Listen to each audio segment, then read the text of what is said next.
Europe is going through a series of changes. Led by Angela Merkel, the German Chancellor who led not just Germany but also Europe for a decade, Europe has been riddled with the Communist Party of China's influence for the longest time. Europe saw not just China becoming its closest, most awkward partner, but also an influx of immigrants from the war-torn Middle East. Her leadership waned, and there were countries that wanted out, like Britain, which delivered a massive blow to the European Union with Brexit. Merkel is leaving the EU in this state. Today, the EU is wounded, its fundamentals are shaken, and its relevance is under question. But there is another leader in Europe, and the leader is not from Germany. He is from France, and his name is Emmanuel Macron. And step by step, Macron is making the EU a strong geopolitical power again, even if it means competing with Biden's USA. And the biggest loser in all this is China. Hi, and welcome to TFI Global, the foreign affairs and geopolitical analysis arm of the TFI Media Group. I am your host Shubhangi, and in this video I will tell you about France taking the lead in beating China up. Let's begin. We are getting a clear message from Europe. Germany's political future is uncertain, with an inconclusive poll result and a complex coalition situation building up in Berlin's power corridors. However, one thing is for certain: China's biggest friend in Europe, Angela Merkel, who had pushed both Germany and the EU closer to Beijing, is not coming back. So we can expect French President Emmanuel Macron to take up the leadership role and start competing with the USA in containing China. Macron is a tall European Union leader and wants to catapult France to the top position in Europe. He has taken a stand against radical Islamism and wokeism, or Islamo-leftism, coming from the US universities. And now, a Chinese meltdown suggests that Macron is all set to lead the EU campaign against China. Macron, who has already had a fallout with the US over the AUKUS deal, is looking to outpace Biden in beating China. China is losing its cool over Macron's strong leadership against Chinese hegemony. Zhang Jun, the ambassador to the United Nations, even warned France not to quote-unquote submit to the United States to risk losing its dignity and respect. Zhang made his remarks in response to a joint statement on Xinjiang signed by 43 mainly Western countries. The joint statement read out by France at a UN meeting stated, "We call on China to allow immediate, meaningful, and unfettered access to Xinjiang for independent observers, including the UN High Commissioner for Human Rights and her office." The statement added, "We are particularly concerned about the situation in the Xinjiang Uyghur Autonomous Region, while citing credible reports which indicate the quote-unquote existence of a large number of political re-education camps where over 1 million people have been arbitrarily detained."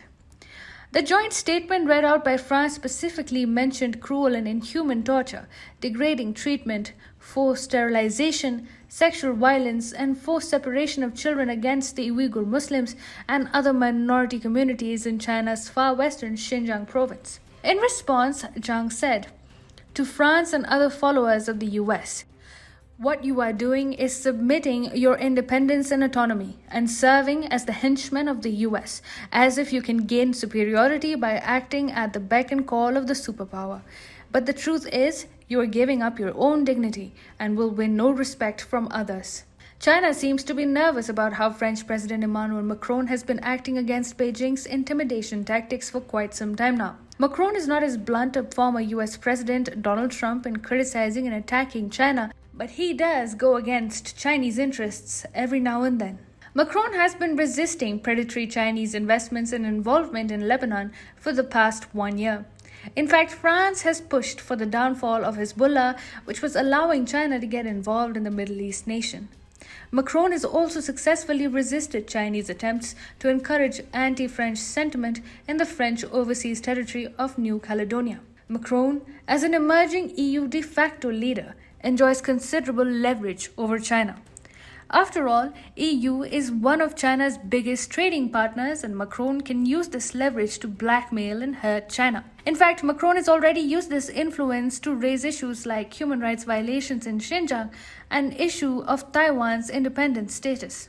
A seemingly nervous China is particularly afraid of Macron, and the Chinese Communist Party mouthpiece Global Times has been publishing propaganda material against the French president since the past 1 year or so. On Beijing's part, it is probably convenient to allege that France is following the USA's agenda, but in reality, France has had a major fallout with the US over the AUKUS Pact, or the AUKUS Pact, that involved Australia, UK, and the US working on a joint submarines program. France felt sidelined, with Australia giving up on its commitment to purchase French submarines. A visibly miffed French Foreign Minister, Jean-Yves Le Drian, said, "This is not something allies do to each other." In fact, a prospective submarines deal between Paris and Canberra may have been derailed, but France has really good relations with the other two Quad members, India and Japan. Earlier this year, French army troops trained in Kyushu, Japan, at Kirishima Training Ground, along with Japan's Ground Self-Defense Force and US Marines. This was the first time in the post-war era that Japan has opened up to an exercise with a non-US foreign military force on its territory. France has also been regularly sending its frontline naval assets like the amphibious assault ship Tonnerre and the frigate Surcouf on the deployments in the hotly contested South China Sea region. In February, France had also deployed frigate Prairial to the East China Sea to help the Japan Coast Guard and the Japan Maritime Self-Defense Force in monitoring North Korean vessels actively. Meanwhile, France is also stepping up diplomatic efforts to further improve its friendly ties with New Delhi. France has been prioritizing the delivery of the Rafale fighter aircraft to India, with India and China locked in a standoff in eastern Ladakh. French ambassador to India, Emmanuel Lenin, said, that is the delivery of the aircraft, will be ahead of the schedule. We are very proud of that. In spite of COVID, it has not been disturbed at all in the country. In fact, France wants a broader partnership in the Indo-Pacific to handle the China challenge, and it resists bloc politics of the kind seen in the AUKUS Pact. France is communicating this clear message to India in a bid to deepen the Indo-French alliance. Last month, Lenin said, "You know our approach. We don't think the logic of blocs being military confrontational is the answer to our problem. We feel that we need a much broader approach with much more partnership between countries. We need to provide an alternative to the order pushed by certain countries in the region. We need a positive agenda." In a bid to reassert India's centrality, the French envoy also said, "My president, your prime minister spoke. Ministers spoke. India is at the core of our Indo-Pacific strategy, as we have the same approach. When you have challenges like these, you have two solutions. Either you develop your strategic autonomy, give yourself means to be independent, or you just rely on other countries to provide you security." France is following its own path when it comes to challenging China. It is opening up avenues for cooperation in the Indo-Pacific, with a single goal in mind: challenging the Chinese hegemony. In the process, it is competing fiercely with the USA to harm China more than any other nation, and this means a brutal double whammy for Beijing.